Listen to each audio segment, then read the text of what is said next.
Et salut tout le monde, une vidéo pour bien présenter le tome 3 de Geiger, la série indépendante de Jeff Jones. Je ne crois pas en avoir parlé pour l'instant sur la chaîne, il ne me semble pas en tous les cas. Et donc c'est l'occasion de vous parler de Geiger, une série que j'aime vraiment beaucoup, signée par Jeff Jones, qui se passe dans un univers post-apocalyptique, dans lequel on va suivre Tariq Geiger, un homme radioactif, hein, on peut le dire, vous voyez, c'est lui qui est en train de briller là. Parce que voilà, il a subi une explosion radioactive de plein fouet, et contrairement à Hulk, il devient pas un gros monstre tout vert, il devient juste luminescent et radioactif quand il se vénère. Donc il peut facilement péter la gueule à ses ennemis grâce à ça. C'est un personnage qui est très très intéressant à suivre. Voilà, il recherche en fait sa famille, qu'il n'arrive pas à retrouver dans ce désert, dans ce futur post-apocalyptique. Et donc il va croiser sur son chemin évidemment plein de personnages différents, divers et variés, plein de gangs. Si on voulait résumer les choses très simplement, comme l'a dit très justement quelqu'un dans le live, dans la dernière table ronde de janvier, c'est vraiment un mélange entre du Mad Max, du Hulk, parce que voilà, ça mélange tous ces aspects-là, et puis du super-héros en fait assez classique, assez standard.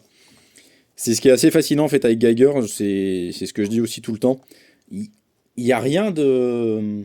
C'est pas innovant, c'est pas inédit, mais c'est juste hyper bien fait à chaque fois. Et c'est en fait Jeff Jones qui démontre tout son talent, toute sa maîtrise dans l'écriture. Les dialogues sont impeccables, le rythme aussi, les dessins, c'est Gary Frank les trois quarts du temps. Sinon, il est remplacé par d'autres dessinateurs comme Paul Pelletier qui sont quand même assez efficaces. Mais enfin voilà, c'est vraiment d'une maîtrise absolue à chaque fois.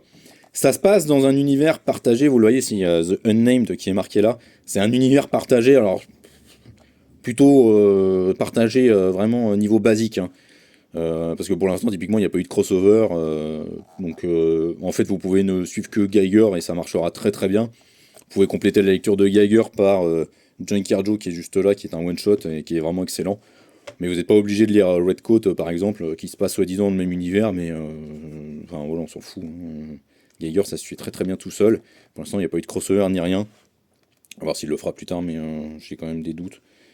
J'ai quand même plus l'impression que c'est un univers partagé, mais où on pioche un peu ce qu'on veut.